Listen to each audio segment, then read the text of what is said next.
Thank you, Madam Speaker. And it is great to be back in Parliament. It is going to be a good year for New Zealand and for this government. And I hope that every Kiwi out there has had a great summer break. I know that for many workers in New Zealand, there isn't too much of a break, and in particular thinking of some of those farmers who still have to get up even on Christmas Day, because it turns out the cows don't celebrate Christmas.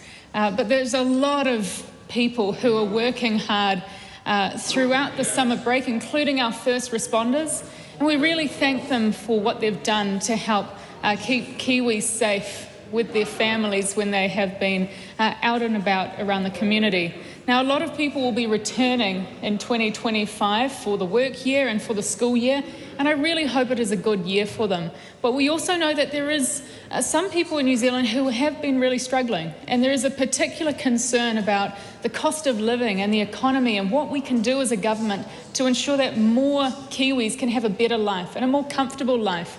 And that's my hope, that we can get some really good wins for everybody who's want to do better for themselves and for them families this year and into the future. And that's why this government, and in particular supported by ACT, has a real focus on the economy and getting the cost of living down. Now, it's really good that in 2025, entering the year, we're seeing the OCR, but in the actual band that we want to see, between 1% and 3%. But we're going to still really work hard to get that down so that there's more money in people's pockets and that value of every dollar isn't being sucked away by inflation. That's a real focus for us. We have campaigned an act on reducing wasteful spending, so more Kiwis do have more money in their own back pocket, and it means that we're focusing on what the government can do well, where we can get efficiencies and make better moves so that our New Zealand taxpayer dollars go further for more people. Since we have been in government, I'm really proud of our ACT Party ministers and our undersecretaries who have been working really, really hard across the board. We've got David Seymour. He's been working as the Minister for Regulations, trying to figure out where are all those niggles, all of that cost, all that red tape that's just burdening us down. And he started up that tip line so people could phone in and email in about all of the regulations that they want the Ministry for Regulation to look into. And I'd really encourage everyone to do that. We've got Nicole McKee, who is working diligently on improving anti-money laundering legislation to relieve the regulatory pressure on businesses that is so needed for all of these New Zealand companies who find the burden of anti-money laundering too hard. Andrew Hoggard, he's been working hard at restoring confidence to rural New Zealand by preventing further restrictions on what farmers can do with their own land. So important for the rural folk of New Zealand who often got forgotten by previous governments, but have a core part of this coalition government. Karen Shaw has been keeping children at the centre of everything that she does, and she's been increasing the efficiency of the care system with the millions of dollars of contracts and making sure it's going to the best interests of the children and not getting lost in the system. Simon Court, he's got one of the most important jobs of trying to reform the Resource Management Act to make sure that we can build and we can grow as an economy. So really important. There are so many other things that we've been working on, and we are very excited for 2025.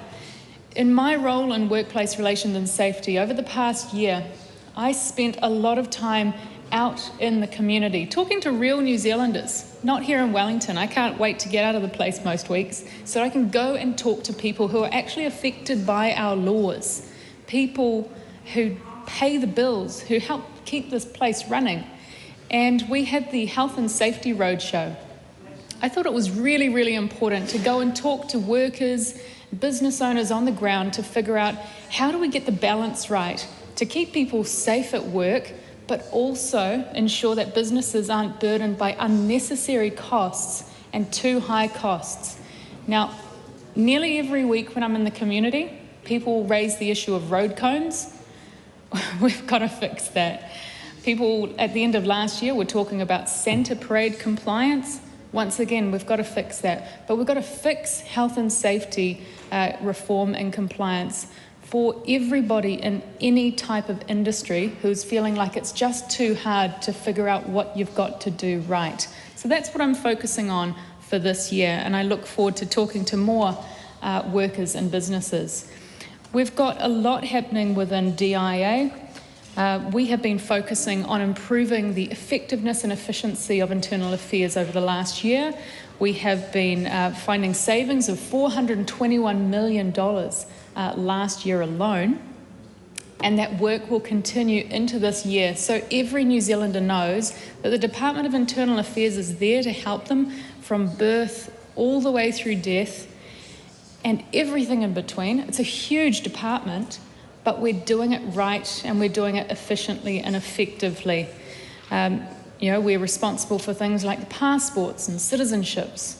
I think it's really important that any person who is dealing with DIA has a very good experience with it, and it's an effective and quick experience. But there are so many improvements that we can look to make there in this year ahead. DIA also is responsible for fire and emergency. And once again, I really thank our first responders who do get up every day to think how they can keep other Kiwis in their community safe. We wouldn't have the fire service if it wasn't for really dedicated volunteers in our community.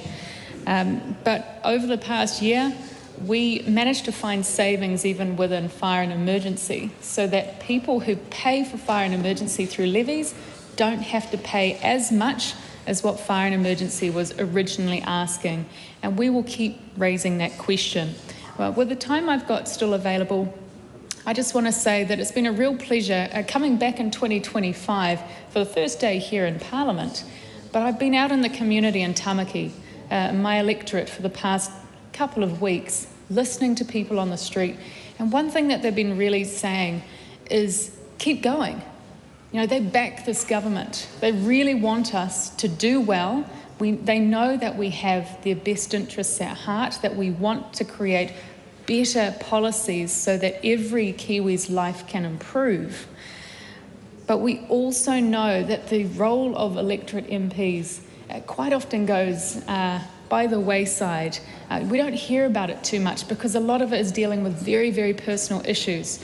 And I'd like to thank my staff who work in my absence to help people on things like their ACC claims, their immigration claims, working with, for example, a solo mother who had a disabled child and was unable to get them into a specialist school.